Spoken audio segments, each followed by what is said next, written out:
Hello everyone, in today's video we are going to deal about the landmark judgment of Supreme Court Mohammad Ahmad Khan versus Shah Bano Begum. इस case के अंदर जो applicant थी वो शाह बानो बेगम थे, रिस्पोंडेंट मोहम्मद अहमद खान थे जो शाह बानो बेगम के हस्बैंड थे। सबसे पहले हम इस केस के फैक्ट समझते हैं। 1932 के अंदर शाह बानो बेगम जो एक मुस्लिम वुमेन थी, उनकी मैरिज हुई थी मोहम्मद अहमद खान के साथ इंदौर मध्य प्रदेश के अंदर। शादी के बाद उनको 5 बच्चे हुए और शादी के एग्जैक्ट 14 ईयर्स के बाद मोहम्मद अहमद खान ने सेकेंड वाइफ के साथ मैरिज कर लिया और जब शाह बानो बेगम 62 ईयर्स के हुए तो उन्होंने शाह बानो बेगम को डाइवोर्स दे दिया और अपने घर से निकाल दिया। डाइवोर्स देने के बाद से लेके 1978 तक वो शाह बानो बेगम को मेंटेन करने के लिए और उनके बच्चों को मेंटेन करने के लिए 200 रुपीज पर मंथ उनको एज अ मेंटेनेंस प्रोवाइड करते थे।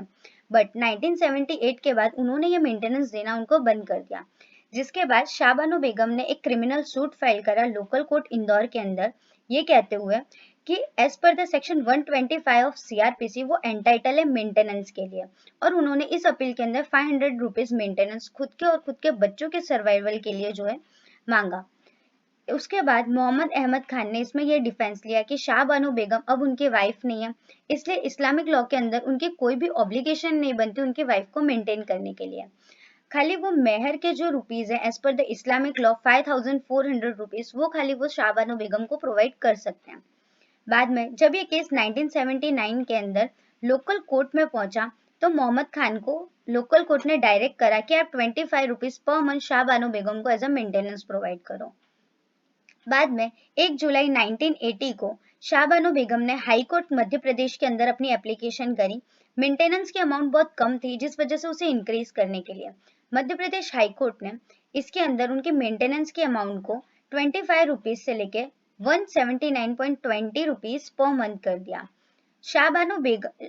बानो बेगम को जब मोहम्मद अहमद खान को 179.20 रुपीज पर मंथ देने पड़े तो मोहम्मद अहमद खान ने एक पिटीशन ऑफ अपील करी सुप्रीम कोर्ट के सामने, वो भी ये कहते हुए कि शाह बानो बेगम जो है as per the Islamic law अब उनकी वाइफ नहीं है और इस वजह से as per the Islamic law उनकी कोई भी रिस्पॉन्सिबिलिटी या ऑब्लिगेशन नहीं है टूवर्ड उनकी वाइफ उनको मेंटेन करने के लिए, और उनकी जो है second marriage as per the Islamic law mandatory है और परमिटेड है। ठीक है, इस केस के मेन इश्यूज यही थे कि क्या 125 सीआरपीसी जो है वो मुस्लिम्स पे एप्लीकेबल होता है या नहीं। सेकेंड चीज, whether the amount of meher given by the husband on the divorce is adequate to get the husband right and liable to maintain his wife or not। यानी कि डाइवोर्स के बाद जब भी जो हस्बैंड है वो मेहर की अमाउंट जो है वो वाइफ को दे देता है, उसके बाद क्या हस्बैंड की कोई भी लाइबिलिटी है वाइफ को मेंटेन करने की या नहीं। थर्ड इशू इसका ये था कि यूनिफॉर्म सिविल कोड जो है सारे रिलीजियस पे एप्लीकेबल होता है या नहीं। ठीक है, इस केस का जो जजमेंट है वो सीजे चंद्रचूड़ ऑनरेबल जज ने दिया है, जिस केस के अंदर सुप्रीम कोर्ट ने ये हेल्ड करा था मेंटेनेंस मुस्लिम वुमेन को देना सीआरपीसी के अंदर एप्लीकेबल है और सीआरपीसी सेक्शन 125 जो है मुस्लिम वुमेन्स पे भी अप्लाई होता है।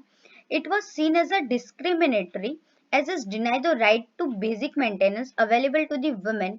Under secular law. यानी कि अगर कोई भी सेक्युलर लॉ है जो किसी प्रॉपर कम्युनिटी पे अप्लाई हो रहा है और अगर वो किसी भी वुमेन को डिस्क्रिमिनेट कर रहा है उसके बेसिक राइट्स हैं, तो वो जो है इनवैलिड हो जाएगा और इसके अंदर सीआरपीसी 125 जो है उस पर एप्लीकेबल रहेगा। तो ये जो जजमेंट है वो सीआरपीसी 125 का बहुत लैंडमार्क जजमेंट है, हिस्टोरिकल जजमेंट है, जिसके अंदर ऑनरेबल सुप्रीम कोर्ट ने ये डिलीवर्ड किया था कि जो सेक्शन 125 सीआरपीसी है उसका कॉन्सेप्ट बहुत वाइडर है